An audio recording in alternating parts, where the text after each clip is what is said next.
Vous aviez même pas le temps de rentrer, il faut repartir. Hein. Oui, c'est ça. Bah là, il nous appelait pour savoir où on était sur le retour, savoir s'il déclenchait la deuxième équipe ou pas. Ils sont cette fois appelés sur un AVP, un accident de la voie publique. Comme souvent, les deux médecins n'ont que très peu d'informations. Et elles ne sont pas rassurantes. Donc là, on sort sur une chute de, un jeune qui apparemment aurait sauté d'une motocross, on ne sait pas trop, et qui présenterait une plaie du membre inférieur, une déformation au niveau du genou et qui serait assez douloureux. L'accident a eu lieu sur cette petite route de campagne. Le motard est allongé au milieu de la chaussée, entouré d'amis qui ont assisté impuissants à la chute. Salut le 02, il met la main en surface.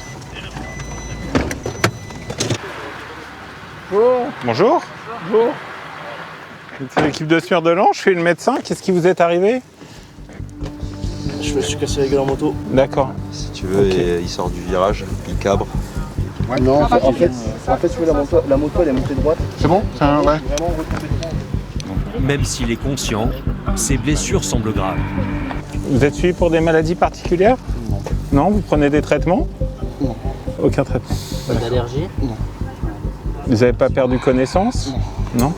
À part au niveau du membre inférieur, vous avez d'autres douleurs ou pas? Non, c'est vraiment. Après, c'est des égratignures, mais comment? Là, le casque? Non. Il n'y avait pas de casque? Non, malheureusement. Quelle vitesse à peu près? J'étais en première, donc je voulais pas vite. Hein. Le jeune homme tente de dédramatiser, mais il a pris des risques inconsidérés. Non. Sans casque, sa chute aurait pu lui être fatale.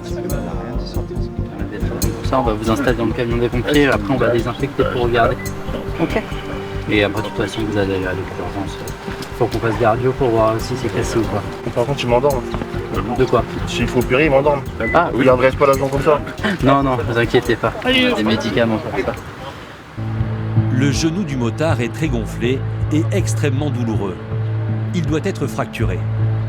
Il va donc falloir déplacer le jeune homme pour le conduire à l'hôpital, une étape qui s'annonce éprouvante. Donc là, l'infirmière est en train de préparer les médicaments pour vous soulager, hein, d'accord? Monsieur, il va falloir que je vous perfuse. Ouais, dans le bras. Ouais. Je prends quel bras? Vous avez une préférence? Bah là, je suis un peu amoché, si vous pouvez prendre lui. Ouais. Et bah allez, attention. Ça vous dérange pas? Je sais pas, je suis en prof, il n'y a pas de compère. Pour le soulager, Virginie, l'infirmière, lui administre de la morphine et de la kétamine, deux puissants antidouleurs. Garde le bras tendu. La moto responsable de l'accident est une grosse cylindrée, très lourde et très puissante. La conduire est réservée aux motards aguerris, ce qui n'est pas le cas de la victime. C'était moi le propriétaire de la moto. Et je lui ai dit d'en faire dans le champ, mais à la sortie du champ, je lui ai dit de ne pas aller sur la route, mais le con, il a été sur la route. Du coup, et puis comme il connaît pas trop les motos, du coup, il a peut-être un poil trop accéléré, du coup, il s'est retourné. Une erreur qui lui coûte très cher. Impossible pour lui de bouger la jambe. Il appréhende le moindre mouvement qui relance une violente douleur. Et... Non, je vous vois. On est obligé de mettre dans une attelle pour immobiliser. C'est juste on va tendre la jambe. On réaxe pas. Vous voulez me serrer la main? Alors, moi, les places. Non, remets comme ça. Non, on peut pas. C'est bon, souffle. C'est bientôt fini. Allez, bientôt. Attendez, je vous repasse un médicament, monsieur. Appuyez sur ma jambe si vous voulez. Allez, inspirez fort, soufflez, monsieur. Voilà, Allez. ça va pas. Ça va aller, ça va aller. Voilà, ça y est, Toi intérieur et puis c'est bon. Déjà, il était très stressé à l'idée qu'on redresse la jambe, donc il appréhendait déjà la manœuvre. En fait. Bon, là, au moins, c'est fait. On a pu réaxer la jambe, la placer dans une attelle et il aura un transport beaucoup plus confortable vers l'hôpital. Vous êtes prêts? Allez, prêts pour lever. Hop. Doucement, ça y est, c'est fini. Voilà, on va te redresser. Ouais, on va te redresser tranquillement. Regarde, et là c'est super, ça fait le plus dur. Là c'est bon? Ça te va? Ça va aller? Son calvaire n'est pas encore terminé. Même si les urgentistes lui ont administré des calmants, le trajet risque de réveiller ses douleurs. Eh ben, quel connerie. J'ai joué, j'ai perdu. Hein. Ça réveille la douleur, les secousses? Un peu, ouais. Allez, ça malheureusement, c'est les dos d'âne. Les pompiers vont tout doucement. La douleur zéro, on ne pourra pas l'avoir. 20 minutes de route plus tard, le patient est à bout. Vous pensiez passer une journée un peu tranquille aujourd'hui? Ouais, finalement, c'est fini en tour de camion, brancard. Ça va, pas trop dégoûté? Bah si quand même. C'est la semaine de vacances de ma fille alors. Allez, c'est parti. Bon courage, monsieur. Ouais, merci. Et bah, merci à vous. Des vacances qui vont finir plâtrées. La radio va confirmer la fracture.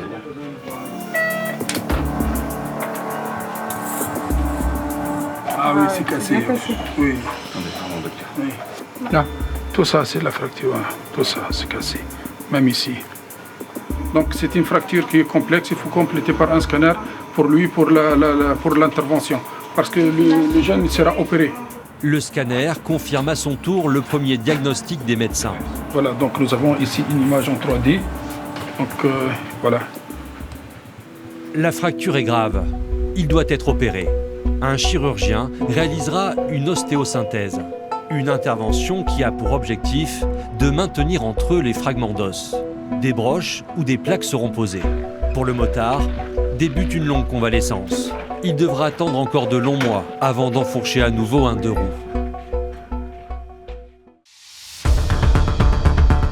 Quand on est urgentiste au SAMU, il y a des interventions qu'on aimerait éviter, celles qui touchent les plus faibles, particulièrement les enfants.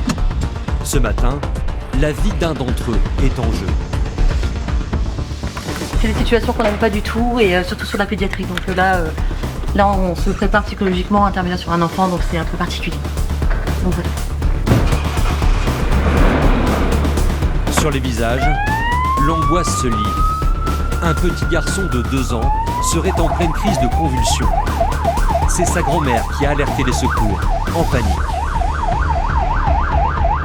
Elle n'arrive pas trop à décrire si l'enfant il respire, s'il respire pas, donc on ne sait pas trop sur, si on part sur un arrêt cardio-respiratoire, sur autre chose. Donc c'est toujours très, très stressant pour nous, les enfants.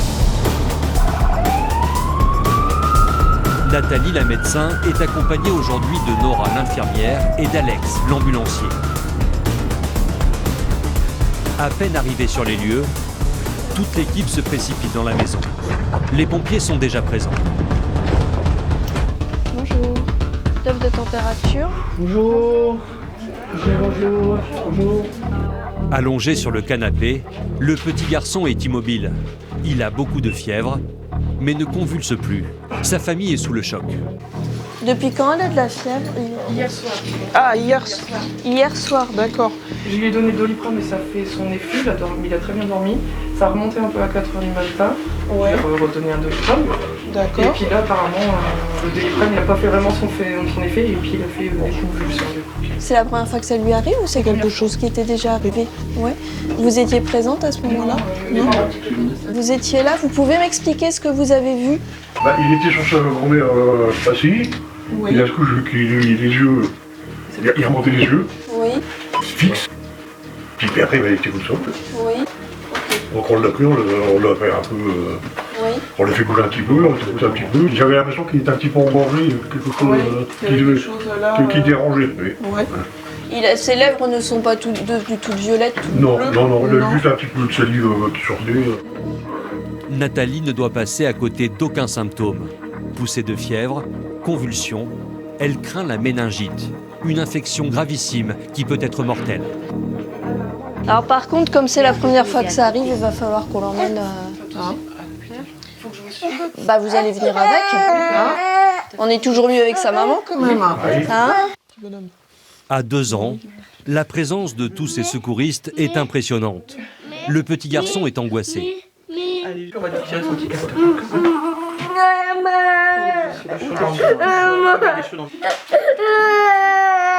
L'enfant était venu passer le week-end chez ses grands-parents. Un moment de bonheur qui a subitement pris un virage dramatique. Être soignant, c'est aussi prendre soin des proches des victimes.